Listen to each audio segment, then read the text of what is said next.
Hello everyone, welcome to dream 247। तो आज हम लोग देखेंगे नबार्ड की तरफ से ग्रेड ए के पोस्ट ऑफ असिस्टेंट मैनेजर के लिए वैकेंसीज निकाले गए। तो हम लोग इसके कुछ इम्पोर्टेंट पॉइंट्स डिस्कस करेंगे जो कि आपके एलिजिबिलिटी क्राइटेरिया के हिसाब से बहुत इम्पोर्टेंट होंगे। तो ये पोस्ट के लिए अप्लाई करने से पहले ये वीडियो ज़रूर देखना, जिससे आप ये पोस्ट के लिए एलिजिबल हो कि नहीं ये आप जान पाओगे। तो चलिए वीडियो शुरू करते हैं। तो कुछ 150 प्लस पोस्ट के लिए ये वैकेंसीज निकाली गई है और इसकी एप्लीकेशन डेट चालू हुई है 17 जुलाई 2021 से और लास्ट डेट टू अप्लाई है 7 अगस्त 2021। तो इसके बीच में आप कभी भी अप्लाई कर सकते हैं, पर जल्द से जल्द अप्लाई कर देना। और यहाँ पे सेम दिया गया है, ऑनलाइन एप्लीकेशन डेट है 17 जुलाई 2021 से लास्ट डेट है 7 अगस्त। और इसका फ़ेज़ 1 जो एग्ज़ामिनेशन रहेगा वो टेंटेटिवली दिया गया है, जो कि है लास्ट वीक ऑफ अगस्त से फर्स्ट वीक ऑफ सितंबर। इसके बीच में ही आपकी एग्ज़ाम हो सकती है। शायद कोरोना की वजह से थोड़ा बहुत डिले हो सकता है, पर इसके चांसेस कम है। तो इसके ये डेट्स के बीच में ही आपके एग्ज़ाम्स के डेट्स मिल सकते हैं। और जो मेंस एग्ज़ाम रहेगी उसकी डेट्स अभी तक रिलीज़ नहीं की गई है। तो ये उनके साइट पे जैसे ही रिलीज़ हो जाएंगे मैं आपको अपडेट दे दूंगा एग्ज़ाम्स के बारे में। तो चैनल के साथ जुड़े रहना और प्लीज़ चैनल को सब्सक्राइब कर देना। और यहाँ पे वैकेंसीज़ दी गई है। तो जनरल की पूरी वैकेंसीज़ 74 है। इसके हिसाब से जो RDBS में वैकेंसीज आते हैं वो टोटल वैकेंसी से 148, और जो राजभाषा में आती है वो वैकेंसी से 5 वैकेंसीज। तो ये दोनों असिस्टेंट मैनेजर पोस्ट के लिए और ये अलग अलग है, और आप इसमें से सिर्फ एक पोस्ट के लिए अप्लाई कर सकते हैं, 2-3 पोस्ट के लिए अप्लाई नहीं कर सकते। तो ये ध्यान में रखना, किसी एक पोस्ट के लिए अप्लाई कर सकते हैं। और अगर आप मल्टीपल पोस्ट के लिए अप्लाई करते हो तो जो आपका लास्ट एप्लीकेशन होगा, जो लास्ट पोस्ट के लिए एप्लीकेशन, वो आपका वो लोग कंसीडर करेंगे।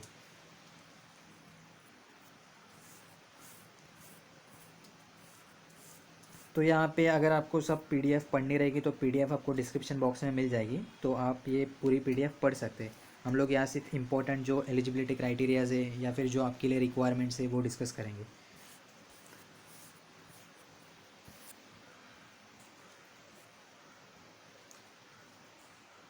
तो यहाँ आप देखते हैं एलिजिबिलिटी क्राइटेरिया एजुकेशनल क्वालिफिकेशन के लिए। तो एजुकेशनल क्वालिफिकेशन एज ऑन 1 जुलाई 2021, तो 1 जुलाई 2021 के हिसाब से, तो जैसे कि यहाँ दिया गया है, ये पूरे लाइन में आप पढ़ सकते हैं कि एजुकेशनल क्वालिफिकेशन क्या मांगा गया है।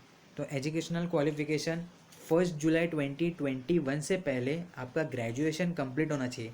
मतलब कि आपको जो ग्रेजुएशन की मार्कशीट मिलेगी उसमें जो पासिंग डेट रहेगी नीचे, मतलब जो आपको मार्कशीट अलॉट की गई है कॉलेज की तरफ से, उसमें डेट जो रहनी चाहिए वो जुलाई से पहले की रहनी चाहिए। अगर आप इससे पहले भी ग्रेजुएट हो चुके हो, मतलब ये डेट से पहले, पर आपको मार्कशीट अब तक नहीं मिली है और मार्कशीट में डेट अगर 1 जुलाई 2021 के बाद की होगी, तो आप इसके लिए एलिजिबल नहीं होगे। ये ध्यान में रखना, और इसके हिसाब से ही आप इसके लिए अप्लाई करना। तो सिंपली फाइनल ईयर वाले भी एलिजिबल हो सकते हैं अगर उनके मार्कशीट में डेट 1 जुलाई 2021 से पहले की हो। और इसमें सिंपल बैचलर्स डिग्री मांगी गई है, कोई बड़ी डिग्री मांगी नहीं गई है। और अगर इससे हायर डिग्री भी हो आपके पास तो भी अप्लाई कर सकते हैं, पर बेसिक डिग्री बैचलर डिग्री है, मतलब आप ग्रेजुएट होने चाहिए। और अच्छी पोस्ट है, असिस्टेंट मैनेजर इन ग्रेड है, सो आप ज़रूर अप्लाई करना। और जनरल के लिए कुछ बेसिक रिक्वायरमेंट्स है, जैसे कि बैचलर डिग्री में आपको मिनिमम 60% मार्क्स चाहिए जनरल कैटेगरी के लिए, ओपन कैटेगरी। और SC ST PWD एप्लीकेंट्स के लिए 55%। और जिनके पास पोस्ट ग्रेजुएट डिग्री है, अगर समझो आप बैचलर्स डिग्री में 60% क्राइटेरिया ये फुलफ़िल नहीं कर पा रहे हो, तो अगर आपने पोस्ट ग्रेजुएट डिग्री भी की और पोस्ट ग्रेजुएट में डिग्री में आपके मिनिमम 55% मार्क्स है, तो भी आप एलिजिबल हो ये पोस्ट के लिए, ये वैकेंसीज़ के लिए। और SC ST PWD एप्लीकेंट्स के लिए 50%। तो ये ध्यान रखना आप। क्राइटेरिया। और एग्रीकल्चर और अलग अलग पोस्ट के लिए अलग अलग यहाँ पे क्राइटेरियाज दी गए हैं, तो आप प्लीज़ इसमें चेक कर लेना। और राजभाषा का भी आप देख लेना आपके हिसाब से, मैं मोस्टली जनरल की डिस्कस करने वाला हूँ यहाँ पे, तो आप चेक कर लेना एक बार, पीडीएफ आपको डिस्क्रिप्शन बॉक्स में मिल जाएगी। तो यहाँ पे आप देख सकते हैं कि आपको जो 60% क्राइटेरिया फुलफ़िल करना है, अब भी अगर आपको कॉलेज से पॉइंटर्स देते रहेंगे तो सिंपली आपको 6.75 पॉइंटर से आपको ऊपर रहना है, जिससे आपका एलिजिबिलिटी क्राइटेरिया फुलफ़िल होगा। 6.75 से ऊपर पॉइंटर आपका होना चाहिए, ये ध्यान रखना आप। और आगे देखते हैं यहाँ पे अलग अलग जो पोस्ट है उसके हिसाब से आपका नेचर ऑफ वर्क क्या रहेगा, आपके स्किल्स क्या रहने चाहिए, वो सब यहाँ दी गए हैं, तो आप ये पढ़ सकते हैं। और एज देखते हैं अब, एज आपका सिंपली 21 से 30 ईयर्स के बीच में होना चाहिए। और आपका जो बर्थ डेट है वो 2 जुलाई 1991 से पहले नहीं होना चाहिए, और 1 जुलाई 2000 के बाद का नहीं होना चाहिए। तो इसके बीच में अगर आपका बर्थ डेट लाई करता है तो आप एलिजिबल हो ये फॉर्म भरने के लिए। और फिर बाकी सब कास्ट के लिए कुछ रिलैक्सेशन है, जैसे ओबीसी, एससी, एसटी, तो यहाँ दिया गया है वो। और अब बात करते हैं सिलेक्शन प्रोसीजर की, एग्ज़ामिनेशन के बारे में। तो सिंपली जो प्रीलिम्स, मेंस और इंटरव्यू, ये 3 स्टेजेस के एग्ज़ामिनेशन आपका रहेगा ये पोस्ट के लिए। तो प्रीलिम्स में आपका reasoning, English, computer, quants, decision making ये साल नया ऐड किया गया है यहाँ पे, इंग्लिश से मार्क्स डिडक्ट करके। पहले पिछले साल इंग्लिश 40 मार्क्स का रहता था, तो ये साल उसमें से 10 मार्क्स निकाल के डिसीजन मेकिंग के लिए अलग से सब्जेक्ट लाया गया। General awareness, economics and social issues, agriculture and rural development. तो ऐसे पूरे मिला के 8 सब्जेक्ट्स रहेंगे आपके प्रीलिम्स में। और मेन बात ये साल अलग कुछ लाया गया है कि जो रीजनिंग, इंग्लिश, कंप्यूटर, क्वांट, ये जो सब्जेक्ट्स है कुल मिला के कुछ 5 सब्जेक्ट्स, तो ये सिर्फ आपके क्वालिफाइंग नेचर के रहेंगे, ये आपका मेरिट डिसाइड नहीं करेंगे। पिछले साल कुछ अलग था और ये साल कुछ अलग लाया गया है ये एग्ज़ामिनेशन में। तो आपका मेरिट किस हिसाब से डिसाइड होगा, तो वो होगा general awareness, economic and social issues, agriculture and rural development. तो ये 3 सब्जेक्ट्स में आपके जितने ज़्यादा मार्क्स होंगे और कट ऑफ को आप अगर पार कर रहे हो ये 3 सब्जेक्ट्स को मिलाकर, तो उस हिसाब से आपका मेरिट डिसाइड किया जाएगा, और कट ऑफ भी ये 3 सब्जेक्ट्स को मिलाकर ही लगाया जाएगा। तो आपको अभी वो जो reasoning, English, computer, quant, decision making है उसको सिर्फ आपको क्वालिफाई करना है। तो ये ध्यान में रखना, मेरिट आपका बाकी के 3 सब्जेक्ट्स को मिलाकर ही निकाला जाएगा। तो आपका ज़्यादा से ज़्यादा ये 3 सब्जेक्ट्स में स्कोर करना पड़ेगा।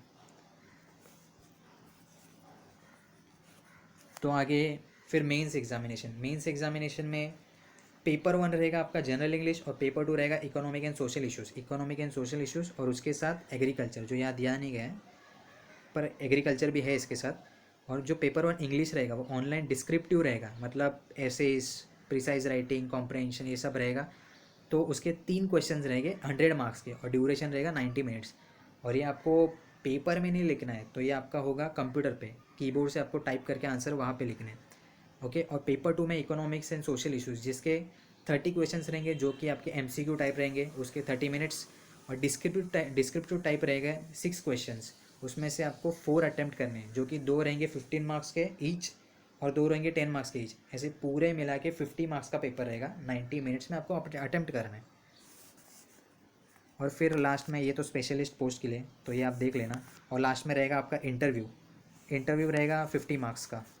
आरडीबीएस और राजभाषा दोनों 50 मार्क्स के रहेंगे ईच।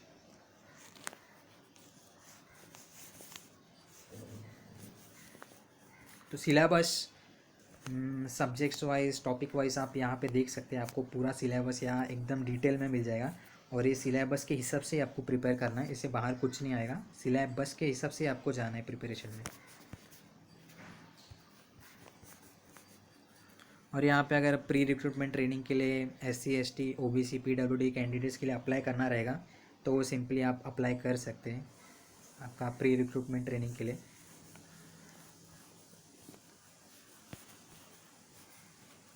और इसका ये फॉर्म ऑफ एप्लीकेशन इधर फॉर्मेट दिया गया है, तो ऐसा आपको भेज देना है।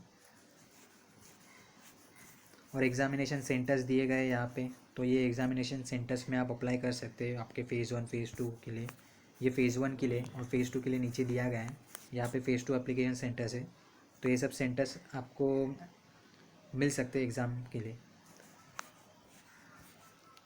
और फिर एप्लीकेशन फ़ी देखते हैं। तो application fee SC ST PWD के लिए कोई एप्लीकेशन फ़ी नहीं है, सिर्फ इंटीमेशन चार्ज है जो कि है 150।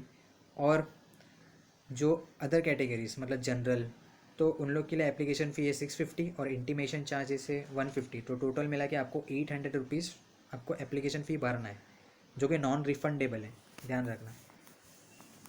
और आपकी सैलरी देखी जाए तो सैलरी आपकी बेसिक सैलरी जो स्टार्टिंग में रहेगी वो रहेगी बेसिक पे 28,150, और वो आपकी ग्रॉस सैलरी बनाएगी 70,000।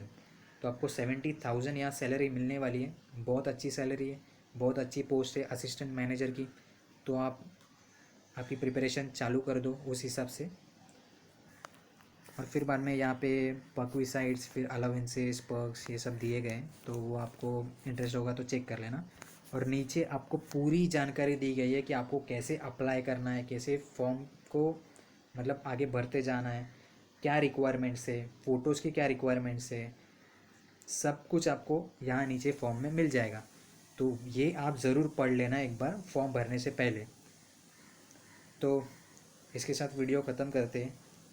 तो अगर ये आप ये सब एलिजिबिलिटी क्राइटेरिया फुलफ़िल करते रहोगे तो आप ये फॉर्म ज़रूर भरना।